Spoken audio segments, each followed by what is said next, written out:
Hi, this is Dr. Narissa Bauer. I'm with Let's Talk Kids Health, and I'm here to talk to you today about helping your child understand their ADHD superpowers without overwhelm and just fun. So, just so that I know, I want you to think about these two questions.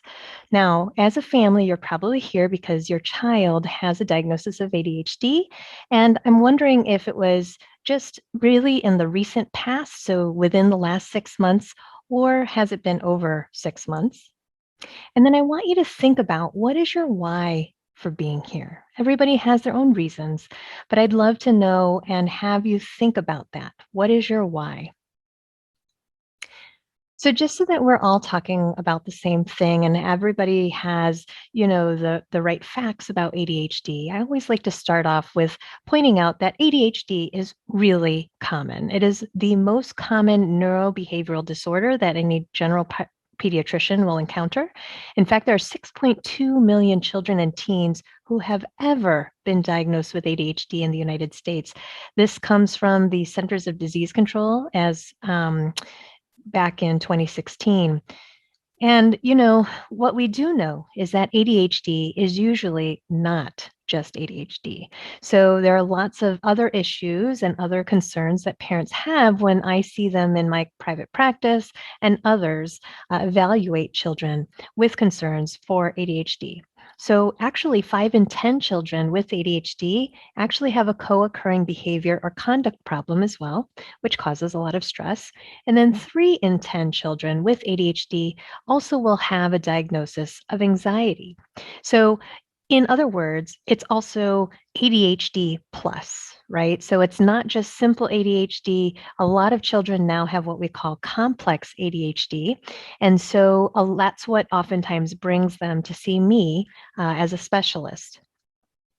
And we do know that ADHD not only affects the child, but affects the larger family. So, in a recent study done by interviewing lots of families, the themes that the researchers were able to pick up on were that a lot of parents felt like the behavior just feels like a wrecking ball. It's just a constant stress on the household. And parents reported coping with the quote, war at home.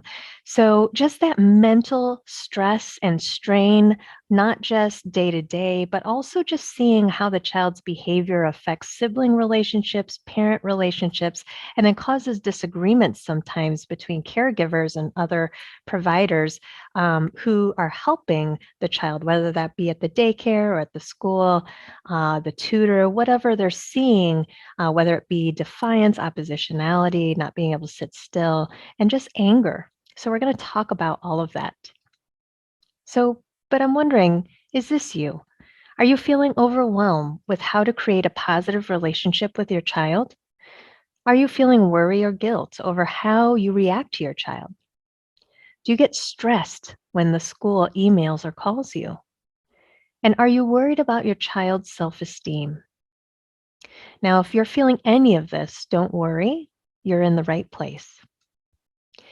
So I want you to imagine if you can stop the overwhelm and have fun with your child. You can stop feeling so worried or guilty because you can reset your own emotions. You can actually stop feeling as stressed because you and your child can work with the school. And you can stop worrying because your child is actually feeling happy and quite proud. So I just want to share with you a testimonial from the boss and Billy the zombie, two families that members that took my class. And this one is a nice recommendation. It says that my 11-year-old daughter and I just completed the pilot of Dr. Bauer's Teach Me ADHD course, and I am so glad we did it. It taught us a lot about ADHD and provided us with the tools for everyday life. We had a lot of fun as detectives and doing the missions together. I would highly recommend the class for not only building your ADHD knowledge, but for also building your relationship with your child. So today you will leave this webinar with some tools you can start doing today to help your child discover their ADHD superpowers. Now, you're in the right place if your child was recently diagnosed with ADHD. You're also in the right place if you think treatment so far has not really helped. You're in the right place if you don't want your child to think something is wrong with them. You're also in the right place should you feel more, if you wish to feel more confident in handling what life throws your way. So you're worth it. So for the next few minutes, please close your email, close the 20 different browser windows you currently have open, close the door. And I want you to really take in the next 25, 30 minutes of this webinar so that you can soak in some of the lessons learned in my experience working with families who are dealing with the challenges of ADHD. But why should you trust me? I'm Dr. Narissa Bauer, and as I said, I'm a behavioral pediatrician. I actually finished my MD degree in 2000, where I was in San Diego doing my pediatrics residency. I then specialized an extra clinical fellowship year, specializing just in development and behavior. And that's where I really fell in love with just being able to spend the time talking to families. Nothing beats just being able to sit down and really unpack everything that's been happening. I also then moved from there to Seattle and started a foster care clinic where I saw a lot of children and foster parents who were struggling with behavior issues and just had a lot of parenting stress. And at the time, I'll tell you, I didn't have kids of my own. And, just having come out of residency training, realized that I didn't have the skills to really adequately support parents. I then quickly went on to find another mentor while I was in Seattle, who was able to teach me her parenting program, especially the group process. And that's where I fell in love with doing this type of education in group settings. There's so much power from learning from other people, as well as being able to hear other people's stories. And then fast forward to 2006 when my husband and I moved to Indianapolis for my first faculty position. And that's where I was for about 13 years at a children's hospital, teaching future resident pediatricians how to do parenting support in well child visits, where we saw a lot of kids with ADHD. I also conducted research developing a program that was a group visit model to help support pediatricians and families alike and provide this essential education. There was a parent group and a children's group that were run separately in two different rooms, but at the same time. And the one thing that I absolutely loved was not only did we have the time to spend to talk with families, get to know them, rather than the 15, 20-minute visits that are very common in general pediatrics clinics. But at the end, because kids knew their parents were also learning about ADHD, parents would tell me the next week, oh my gosh, like we're talking now about ADHD. We are talking about what we learned. My child is asking me questions and they're answering my questions, and we're actually talking. So there was value in that. And I thought, wow, there is something to this group process that we don't necessarily do a lot in pediatric care just because of how it's set up. But I wanted to really revisit that in my own practice here in Indianapolis. So, as I said, I've helped other families just like yours. And, I have a lot of stories to share, but that's going to be for another time. However, I want you to know that those stories, and I still see private practice clients 2 days a week in my own private practice now, where those stories live on and they help fuel my creativity and my thought process for how to continue to support families.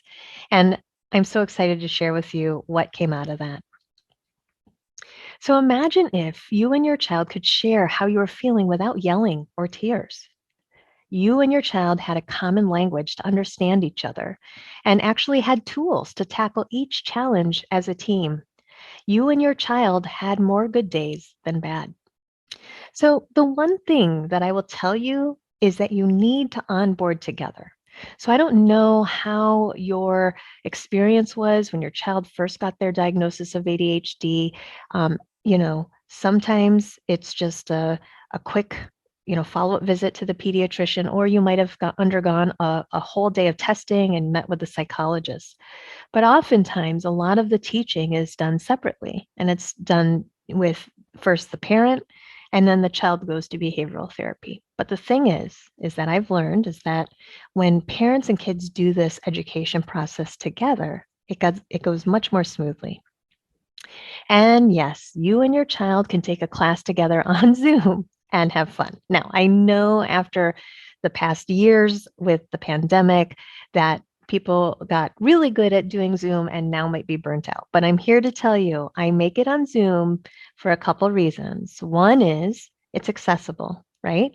You don't have to go anywhere. You can do this in your pajamas if you wanted. And you can also rewind and go back and review, right? And it's accessible. So you don't have to worry about going to a parenting course here and then your child going to a couple different other appointments here. You're doing it together. And again, like I said, infusing a lot of fun there. So, but I'm here to tell you that you're not alone. Parenting a child with ADHD can feel so lonely, especially on those bad days or the bad days that run together, right? Feeling uncertainty doesn't feel good for anybody, not for you and not for your child. So I'm here to tell you that when you gain knowledge along with a roadmap of actionable steps to take, it can feel really empowering. And you can take action to learn more, but you can't do this by yourself. You need to do it with your child. So if you're feeling overwhelmed, guilt, shame, or anxiety, number one, kids need to process their feelings too.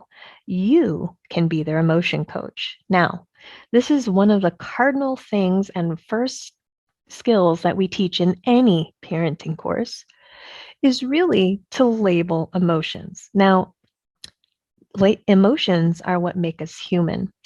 And I always tell parents to not just focus on the negative emotions, but also on the whole rainbow of emotions. So the positive ones and the negative ones, because you know what?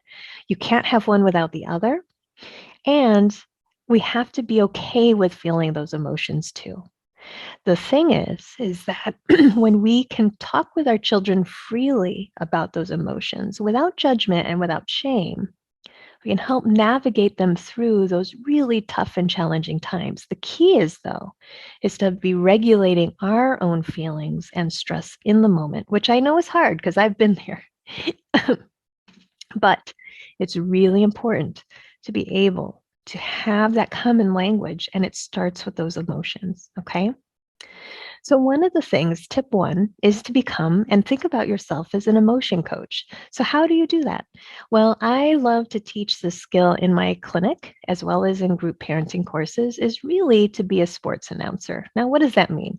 So, some of you watch football or soccer or other sports, and you know that there's always a color commentary person, so somebody who's just talking about and being excited about what's happening on the field, right? So you might hear somebody say, oh my gosh, he's got the ball. He's at the 40-yard line. He's running. He's passing this other person. Oh, he's at the 30. He's at the 20. He's at the 10. Oh my gosh, he made a touchdown, right? So the whole time, the announcer is describing what's happening. So you can imagine, even not seeing a screen right now, you could actually visualize it, right? So it's going to be really important to be able to do this for your child before, during, and after an emotional meltdown. Okay. Now, you are your expert of your child. You know if it's going to be a good or bad day. I know that sometimes it can feel really prickly where, your child can go from 0 to 60 in a matter of seconds. I know. However, I bet there are certain things, if you start paying attention to triggers and your child's body language, that you can kind of tell, right? When they wake up on the wrong side of the bed or it's not going to be a good day, you sort of have that sense, right? But we really want our kids to be able to take in our words so that we can label in the moment how they're feeling. This is especially true, not just for even the toddlers and the preschoolers who we always teach this skill to their parents, because they obviously sometimes don't have the vocabulary yet for describing emotions. That's one. But when your child has ADHD, we do know that executive functioning skills that are developing in the brain can be lagging in children with ADHD. So what that means is that we know that kids with ADHD oftentimes have difficulty with emotion regulations. That is one of the executive functioning skills that is still developing in the frontal lobe of the brain. And kids with ADHD, because they're lagging in the skill, even if they're like 9 or 10, they may be like functioning as a 6 or 7-year-old in terms of emotion regulation. So, given that, I will tell you that it's going to be important to kind of start paying attention to your child's body language, as well as you putting labels to the emotions that you think they're feeling. And you might not get it right, but your child will at least be able to tell you, no, that's not what I'm feeling, right? But rather than asking them what they're feeling, because if you ask them what they're feeling in the moment, I can guarantee you they are just going to get more angry because sometimes they don't know. Other times they do know, but they just want to show you with their body, with their language, with their, yelling and screaming, and throwing things. But if you can say, I see you, I see that you're feeling frustrated, I see that you're feeling disappointed or embarrassed, see that you're feeling frustrated, it sort of gives them the opportunity to know, wow, someone understands me. Yes, that's what I'm trying to say. And then hopefully in doing that, the during is diffused and they're able to calm down. Okay. But the key is that most kids, when they're feeling dysregulated, it doesn't feel good to be sent away. Right. So if you can keep your calm and stay close and also be narrating what you think they're feeling and monitoring your child's response to it, it's going to be important to be able to help them de-escalate themselves. So, how did it feel to have someone see you? So, I want you to think about this. Do you think you can do this emotion labeling and commenting during meals, after school, and at bedtime? You might want to practice this when it's not a very uh, difficult and challenging time, but just start labeling emotions and start labeling like, wow, Johnny, you look really proud with that homework that you brought home. You should be.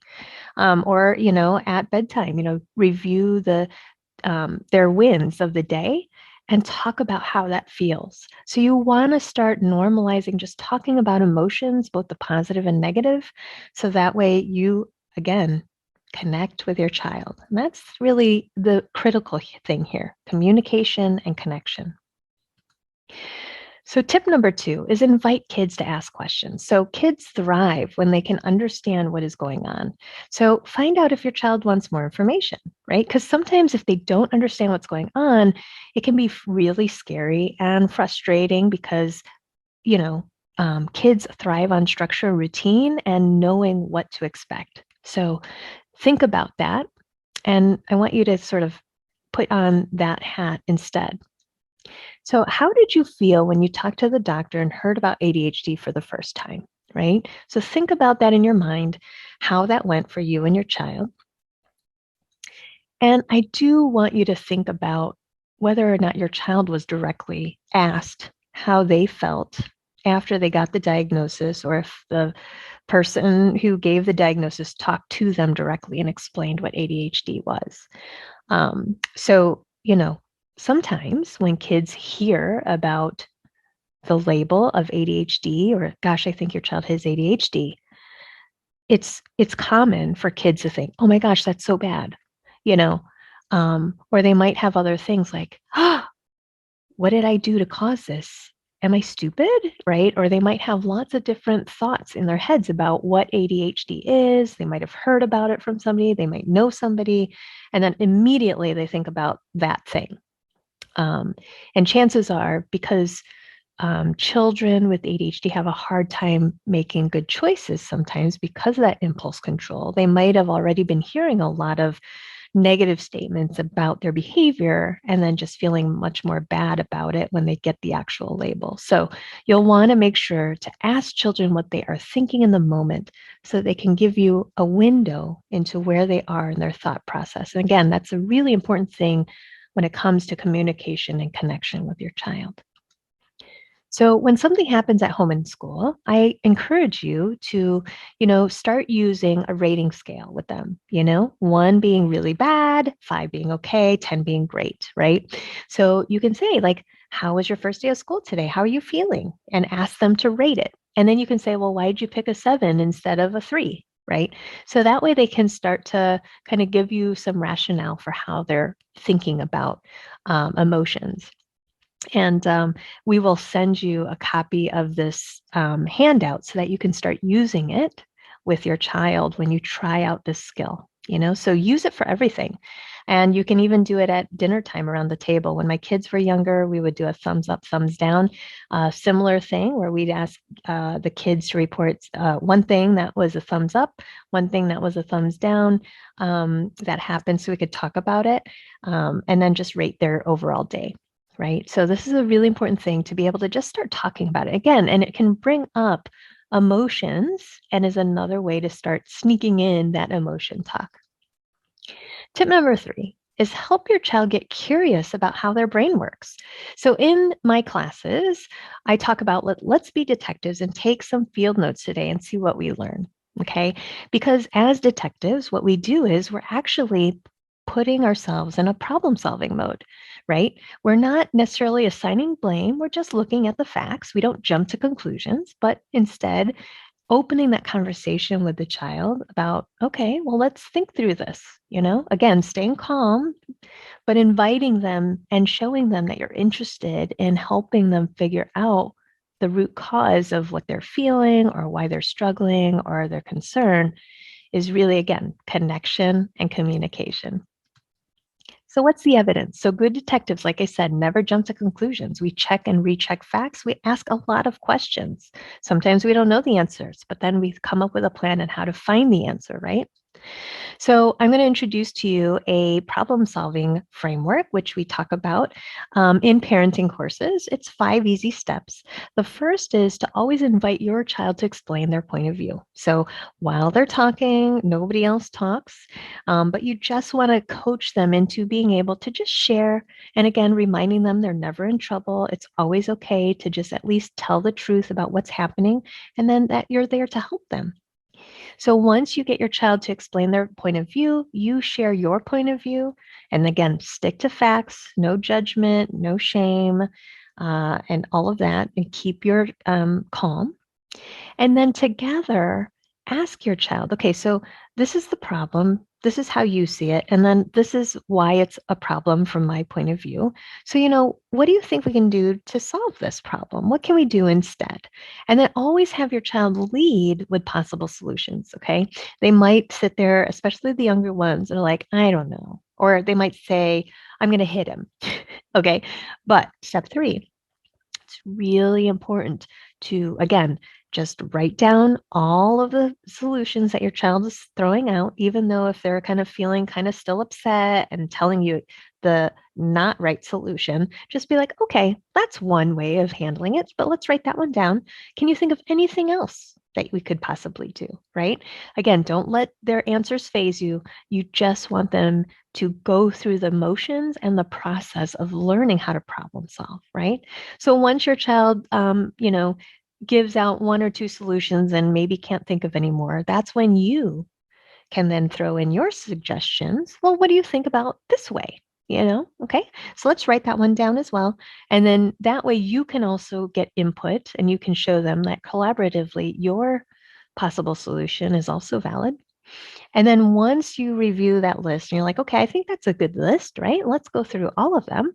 And so you'll read aloud each of the solutions that you came up with. And then, like, for instance, if the first one was, I'm just going to hit him again, say, well, so if you did that, what do you think would happen? How do you think that would make your friend feel? What do you think would happen to you if you did that, right? Oh, yeah, probably not a good solution. So let's cross that one off our list. Let's look at the next one, right? So that's how you would evaluate each solution. That's when you go through with your child and kind of help them see what would happen, cause and effect, if they work through different solutions. And then together, pick one to try and then go right into practicing with a role play. Because again, kids, and then you can give them praise for doing it. And then that way you're giving them that opportunity to try it out before they're actually put in that situation again. All right. Tip number 4 is you want to encourage small steps towards a goal using visuals. I cannot tell you how important it is that an ADHD brain needs to see and not just hear things. Okay.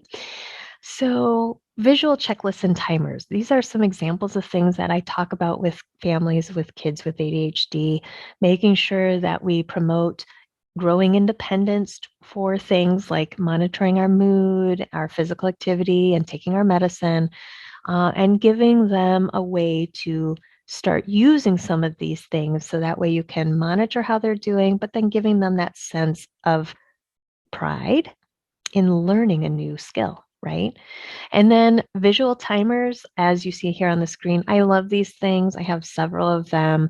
I use them for a lot of different things, but this is a nice visual for kids to know that they have 10 more minutes left of, screen time before we transition, or you can use it the other way in doing, okay, let's do 10 minutes of focused math problems, and then we're going to take a break. And then we'll do another 10 minutes, right? Because anybody can do something for a short period of time. And these visual timers are great for helping keep our kids motivated for a short period of time towards a goal. And whenever you're teaching your child something new, you want to make sure you present it simply and visually. So that helps to increase attention so their eyes aren't wandering all over the screen. They know exactly where to look, right? And it lessens the overwhelm. And you want to make sure you use child-friendly language when you present concepts, okay? So this is an example of Gemma, the detective here, using our keyword of the day, and this is what one slide will look like on the screen. Just one word, nothing too overwhelming because I want kids to just be thinking about what that one word is, okay? So it's not cluttered. And then using mnemonics whenever possible. So STOP stands for a mnemonic that I teach kids and families of what to do after school. And then tip 5 is to schedule and protect connection time. You've heard me use that C word multiple times throughout this webinar, but it is so important. Connection and family time. Time with no screens. And I know here I am telling you about a class that I teach on Zoom, but it's really important that not all screens are bad, but it has to be done in moderation. And when it's done with a parent, it increases the utility and the usefulness of it. But it's also important to have face-to-face time. So when I work with families of children with ADHD, I always like to promote a lot of other things that they can do. So like cooperation games. And if you're looking for examples of that, I have an Amazon storefront with examples that I love, our family loves. But they're a lot of fun too, and it makes good fun for family game night. Card games, thinking games, going for a walk, even with the dogs, and then bike rides. Those are just examples of face-to-face time without any cell phones or devices, iPads, and whatnot. So just to recap, when parents, 1, describe emotions, they help their kids know their feelings are valued. Okay. 2, inviting them to ask questions allows them to feel secure when they can get answers from people they trust. 3, becoming a detective puts kids in problem-solving mode to learn and work things out with you. 4, using visuals helps ADHD brains see and encourages autonomy and self-monitoring, which is really important. That's what we want for our kids, right? And then 5, family time allows you to connect and have fun. Okay. So these skills help kids uncover their ADHD superpowers. But when they can learn and see and hear other kids are just like them, it's really empowering to know, okay, that they are not alone. And that is powerful. It creates a mind shift. Okay. So you showed up today because you might be feeling overwhelmed without a roadmap. You also showed up today because you want to change that dynamic between you and your child. You showed up today because everything you have tried so far has left you feeling isolated and unsure. Well, great news. You have 2 choices. One is you can do it yourself with what you've learned today. It might be more trial and error, and you might be wishing you had done better by this time next year, right? Or B, you can fast track your results to learning how to work with your child, feel confident, and get support from others who understand you. So let me show you what's possible. I'm inviting you to join me at headquarters for my Teach Me ADHD course, where there is 8 weeks of learning and growing together through a virtual interactive Zoom course. Now, I love this course and I've put so much into this, and I'm going to explain to you what you'll get. So you're going to gain a common language to be able to talk with and understand each other. You're going to learn how to engage children cooperatively and collaboratively, and most importantly, have fun together and cheer others on at the All Deeds Help Detective Agency.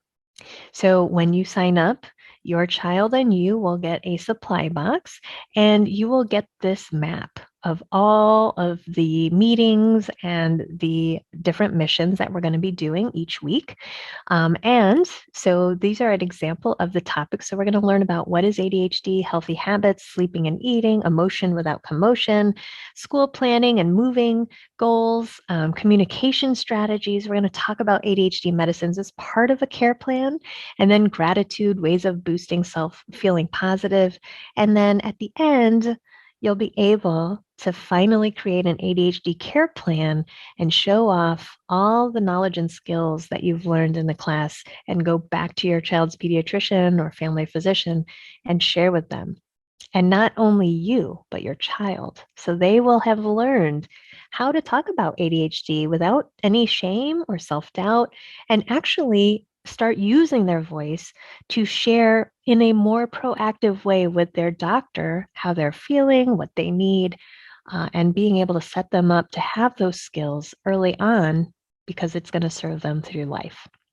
And then we also have a celebration. So here's another testimonial. My son and I just completed Dr. Bauer's online class called Teach Me ADHD. I am so glad we took it. It was very well thought out and executed. I saw improved behaviors, and I notice he is now more aware of his struggles with ADHD. Not only is he more aware, but he has also started implementing strategies that were taught in this class to overcome these struggles. I would highly recommend this class. A lot of people are struggling with mental health issues during this global pandemic. Getting into doctor's offices safely and in a timely manner is difficult. Dr. Bauer does an amazing job offering this class in a virtual format. It's highly recommended. And together, they learned how to manage emotions. So I know you're curious about the price. So let's talk first value. So having a common language so you understand each other and work together to follow the evidence. When you purchase this course, what you're going to get is 2 months of an interactive Zoom course over 8 weeks, right? And a supply box will be shipped to you so that you don't have to go and buy anything that you need for the class. You'll also get access to a video supplement for 6 months and exclusive access to a detectives only forum, which I'll tell you more about in a little bit. But more importantly, you'll have less arguing, fun moments together, and help your child have an increase in confidence. What price can you put on that? But that's not the whole story, because I really want you to succeed. So in addition to the 8 training mission meetings, you'll have 6 months access. Why? Because I know that we cover a lot of material in the 8 weeks, and you're going to be doing family missions and implementing these skills right away, but it takes more than just once or twice to get it into a rhythm and flow and into your routine. And life is just not always by the book, right? So I want you to be able to succeed. And with the other families who've gone before, you'll be in an exclusive Facebook group community called Teach Me ADHD Community, and we will celebrate and keep supporting each other. And then the video supplement is really important because sometimes some families in the past have had both parents or a grandparent participate, but then maybe mom can't come to a certain class because of work or just not feeling well. So this video supplement allows multiple caregivers to review the material so that way they are able to understand what was talked about in each session. And, or if you just want a quick review, right? So you'll have access to this video supplement for 6 entire months. Supply box. You'll get all the supplies you need for the entire 8-week course shipped to your home. And each box contains 9 separate bags. Now, I said it's 8 weeks, but the first bag is pre-work to get your child excited and be ready to start that first class. There's no shopping or scrambling to get supplies because we'll ship it to you. The price of the supply box is included, minus shipping and sales tax. And again, like I said, there's a detectives only forum, and you get 6 months of support from the first training mission meeting. Because it takes at least 67 days to build habits, and life happens, and you'll get ongoing connection and support. As a bonus today, as a thank you, you'll get a free ADHD ebook that I put together, Getting the Care Your Child Needs with an ADHD Care Plan. And then I'll also send you a bonus worksheet, What I Love About You worksheet to do with your child. So here's another testimonial. This is an awesome class in which I was privileged to engage. A wealth of information was given every week. I strongly encourage senior detectives to take notes as I did. We covered so many areas that are helpful, including eating right, the importance of sleep, medication, what to talk to the doctor about, handling emotions, ways to relieve stress, and automatic negative thoughts, to name only a few. Anyone that has a child with ADHD would do well to consider this. I wish Dr. Narissa had been around when my son was small. Thank you, Notorious Nana and RP13. Together, they learned how to calm myself when I feel stressed. And I do want to tell you that with all of these things that you get, today's price, it's at $497. And to enroll, you can head to my website, letstalkkidshealth.org, and then go to the menu, go to courses, and then you can sign up today. Now, if you have a sibling that you want to concurrently enroll, that's possible. Just email me at drnarissa@letstalkkidshealth.org, and then I will send you a coupon code so that you can get additional discounts available. All right, we were one of these families, and I will say that this class was expertly crafted to appeal to kids. Each participant was a detective with a code name. How fun is that? And we learned a great variety of strategies and information about ADHD in a way that was engaging, interactive, and stuck for my wiggly dude. Each mission assigned a task at home that didn't feel like homework, but aimed to develop new habits and routines to address the deficits related to ADHD. My kids learned to identify the impact of ADHD in their lives and language, to advocate and communicate with their peers and supportive adults. I give this course 5 great big stars and a bear hug for the thoughtful moments of affirmation spread throughout the training in super secret missions. Thank you for developing this course. It was just what we needed at the exact time we needed it. Thank you, LP5 and AP51. They were part of my first group to finish and go through this class, which was a lot of fun. So I hope to welcome you and your child into the All Deeds Health Detective Agency. And like I said, while the enrollment period is going on, please head to my website, letstalkkidshealth.org, go to courses, and sign up. Each class time is limited to 10 parent-child pairs. And once those are full, the class time is no longer available. I did this purposefully because I wanted to give everybody the time that they needed to be able to listen and talk and share within the 60 minutes each week. Again, I welcome you and hope to see you there. Thank you so much.